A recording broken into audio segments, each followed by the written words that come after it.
नमस्कार दोस्तों, आज हम फिर एक और नई वैकेंसी लेकर आपके सामने आए हैं। ये वैकेंसी है मध्य प्रदेश क्रिकेट एसोसिएशन में इलेक्ट्रीशियन की। जी हाँ, सबसे पहले आप गूगल पे आपको लिख देना है एमपी क्रिकेट एसोसिएशन, यहाँ पर MPCA। या जैसे ही आपको ये वेबसाइट दिखेगी, ये वेबसाइट आप देख लीजिए, यहाँ पर आपको क्लिक करना है। जैसे आप इस पर क्लिक करेंगे तो आपके सामने ये वेबसाइट ओपन हो जाएगी। इस वेबसाइट पर आपको ये देखिए, बार बार मैं जो कर रहा हूँ ये आपको दिख रहा होगा। जैसे आप रिक्रूटमेंट पर क्लिक करेंगे, ऊपर वाले पर क्लिक करेंगे, ये आपके सामने ओपन हो जाएगा। इस पर आपको क्लिक करना है। क्लिक करने पर ये स्पष्ट लिखा हुआ है ऊपर इलेक्ट्रीशियन फॉर होलकर स्टेडियम। जैसे आप इस पर क्लिक करेंगे तो आपके सामने ये ओपन हो जाएगा। चलिए अब हम इस पर बात कर लेते हैं। ध्यान से देखिए पूरी बातों को, मैं आपको बिल्कुल धीरे धीरे बताना चाह रहा हूँ कि भाई आप कहीं पर भी कोई आपको डाउट ना लगे। तो इसके लिए मैं बहुत आराम से आपको बताऊँगा इसको। मध्य प्रदेश क्रिकेट एसोसिएशन की वैकेंसी है और विवरण रोजगार के लिए पूर्व आवश्यकताएं क्या रहने वाली हैं, भूमिका क्या रहने वाली है, क्या जिम्मेदारी आपकी रहने वाली है। MPCA Madhya Pradesh cricket association द्वारा जारी विज्ञापन के अनुसार इच्छुक आवेदकों को निःशुल्क जारी है। ये पद का नाम है इलेक्ट्रीशियन या वायरमैन, एक पद है। मध्य प्रदेश क्रिकेट एसोसिएशन जो है वो MP सोसाइटी पंजीकरण अधिनियम 1973 के तहत पंजीकृत एक सोसाइटी है और इसका जो कार्यालय है इंदौर के होलकर स्टेडियम में है। जो होलकर स्टेडियम इंदौर अंतर्राष्ट्रीय क्रिकेट स्टेडियम की आवश्यकताओं को संभालने के लिए एक इलेक्ट्रीशियन वायरमैन नियुक्त करना चाहता है। यानी इंदौर में ही होलकर स्टेडियम में ये इलेक्ट्रीशियन इनको चाहिए। प्रमुख जवाबदेही क्या रहने वाली हैं, जिम्मेदारियां निम्नलिखित शामिल हैं, लेकिन इनके तक सीमित नहीं, इनके अलावा भी काम होंगे। ये मुख्य तौर पर हैं। होलकर स्टेडियम में विद्युत सेटअप के प्रभावी रखरखाव के लिए जिम्मेदार। होलकर स्टेडियम में बिजली प्रणालियों की ऑन साइट हैंडलिंग, यह सुनिश्चित करने के लिए कि ऐसी प्रणालियां सुरक्षित और विश्वसनीय रूप से कार्य करती हैं।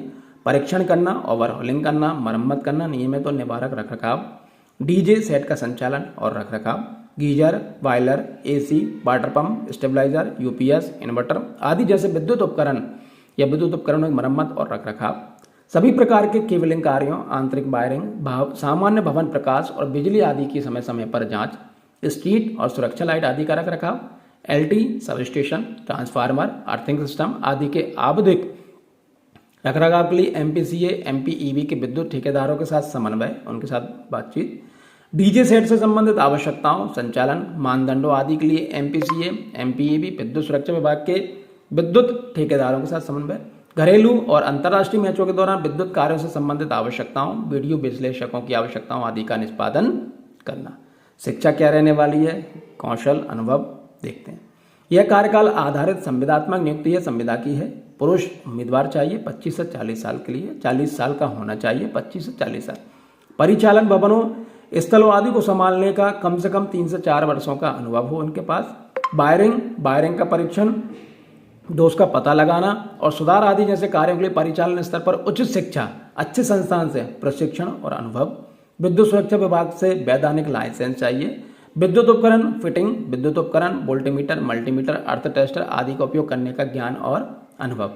शॉर्टलिस्ट किए गए उम्मीदवार को व्यक्तिगत साक्षात्कार के लिए आमंत्रित किया जाएगा। दिया जाने वाला मुआवजा योग्यता और अनुभव के आधार पर होगा कि आपको क्या मुआवजा दिया जाना है। जो भी इच्छुक उम्मीदवार हैं वो आवश्यकताओं का अनुपालन करते हुए आवेदन और विस्तृत CV यानी आपका जो रिज्यूमे है, CV है, करिकुलम विटी सूचीबद्ध न्यूनतम विवरण के साथ जो नीचे दिया गया है, माननीय सचिव मध्य प्रदेश क्रिकेट एसोसिएशन प्रस्तुत कर सकते हैं।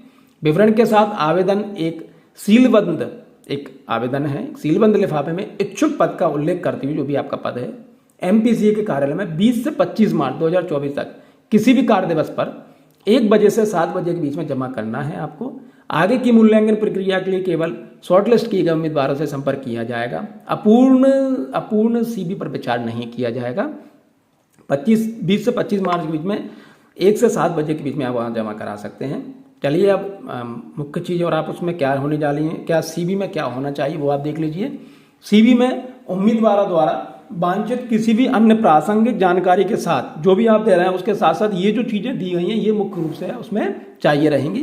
पूरा नाम, उपनाम, प्रथम नाम, मध्य नाम, स्थायी निवासी का पूरा पता, अस्थायी निवासी का पूरा पता यदि लागू हो तो आवेदन पर नवीनतम पासपोर्ट आकार का रंगीन फोटो, यदि सुविधाजनक रूप से उपलब्ध हो तो वैकल्पिक नंबर के साथ ईमेल ID और फ़ोन नंबर, जन्म तिथि, वैवाहिक स्थिति शैक्षणिक योग्यता, अंतिम प्रमाणीकरण तक शिक्षा का माध्यम आपका क्या रहा, हिंदी अंग्रेजी अन्य भाषा। उस संस्थान का नाम विवरण जहाँ से HSC राज्य बोर्ड या CBSE उत्तीर्ण किया, उत्तीर्ण प्रतिशत। उस संस्थान का नाम व विवरण जहाँ से स्नातक आपने किया होगा, विश्वविद्यालय उत्तीर्ण प्रतिशत पूरा। पिछले 10 वर्षों अधिकतम के दौरान कार्य अनुभव का विवरण। इसमें संगठन का नाम, संगठन के नाम, पद के नाम पर थे, कार्य क्षेत्र क्या था, कार्य की प्रगति क्या थी, कार्यकाल क्या था, नौकरी बदलने का कारण क्या रहा, यदि लागू हो तो CTC शामिल होना चाहिए। वर्तमान वेतन क्या रहा, CTC क्या हो रहा, पद के अंतर्गत अपेक्षित वेतन CTC क्या रहा, प्रस्ताव दिए जाने पर शामिल होने की आवश्यक न्यूनतम अवधि और अवधि। CV के साथ निम्नलिखित दस्तावेज स्वप्रमाणित फोटोकॉपी आवश्यक है। स्थायी निवासी का डाक पते का प्रमाण पत्र, अस्थायी निवास के डाक पते का प्रमाण पत्र यदि लागू हो तो।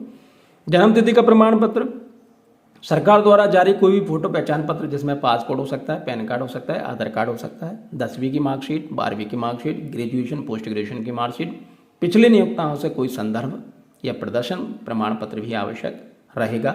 इस तरह से करके आप तुरंत इसको भेज दीजिए जिससे आपकी पास इंटरव्यू के लिए समय पर कॉल आ सके। चलिए बहुत बहुत धन्यवाद, थैंक यू।